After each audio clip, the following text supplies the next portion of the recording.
Hola,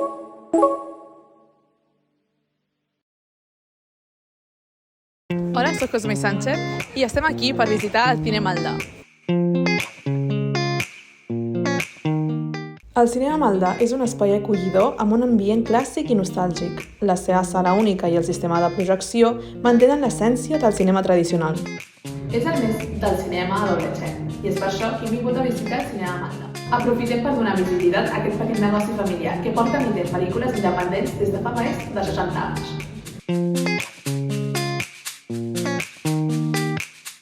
Entrevistem a Xavier Escrivà, el propietari del Cinema Maldà. Com va començar la història del Cinema Maldà? Home, la història del Cinema Maldà va començar fa 79 anys, vull dir, perquè l'any que ve aquest any a final fem 80 anys.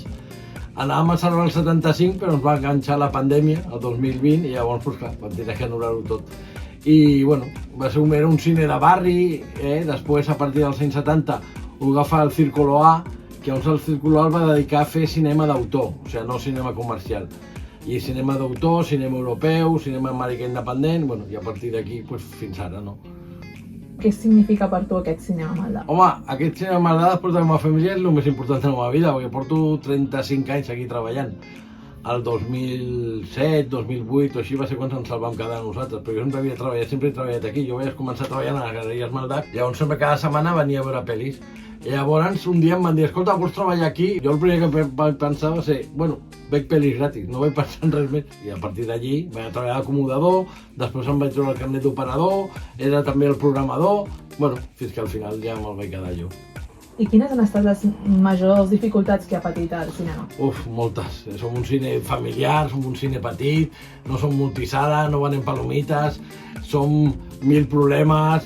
Si un cine que està obert des dels 50 o 60 anys, tu tens que anar fent les coses a poc, no de cop i borrazo vindre i tancar-lo. Bueno, sempre passem dificultats perquè no som un multicine, a part no fem pel·lícules de Marvel o pel·lícules de Disney o pel·lícules... Nosaltres fem un cine molt independent i llavors aleshores això té un públic petit i a part fem reestreno nosaltres. Nosaltres no fem estreno tipus el Verdi o el Renoir, nosaltres fem cine de reestreno, continuació de pel·lícules. Bueno, és arriscat però és una mica més difícil. Passa que ara ens hem estabilitzat. Quan s'havíem estabilitzat, llavors va, i el 2020 ve la pandèmia. Bueno, ara estem tornant a recuperar-nos, no nosaltres, sinó tots els cinemes, no? Els cinemes independents, com nosaltres, el Girona, el Fenòmena, són cinemes que costa molt perquè no estem en ningú, llavors costa molt tirar-los endavant. Però d'aquests soc el més petit, perquè el Girona té 3 o 4 sales, el Fenòmena té un altre funcionament, jo sóc el més petit de tots. Què fa diferent el Cinema Maldà de totes les altres? Pues que som un cinema de recuperació de pel·lícules que ja no estan en cartellera, les pots recuperar aquí, que som un cine independent, que som un cine de sessió contínua, que per una entrada tu pots veure diverses pel·lícules. Compte que, mira, comencem a les 12, fem 5 o 6 pel·lícules diàries. I això és el que els fa diferent. Vull dir, nosaltres no hem perdut mai la nostra identitat de ser un cinema de sessió contínua i de reestrenes. Però vam entrar doncs, veure moltes pel·lis actuals, no? O sigui, perquè ara estem fent Flow, Emilia Pérez, Partenope, o sigui, fem moltes pel·lis actuals, saps? O sigui, que en aquest sentit és la nostra diferència, la sessió contínua i els preus super bé de preu, vamos. I quins són els plans de futur que té el cinema? Sobreviure. No, home, ens agradaria fer coses, però anem fent coses a poc, però vull dir, ara l'any passat ens vam canviar al digital, un altre digital, perquè clar, ara les pel·lícules ja no venen en còpies de 35, de cel·luloide, ara tot ve o ve per satèl·lit o et venen amb un discurs dur molt, m'entens?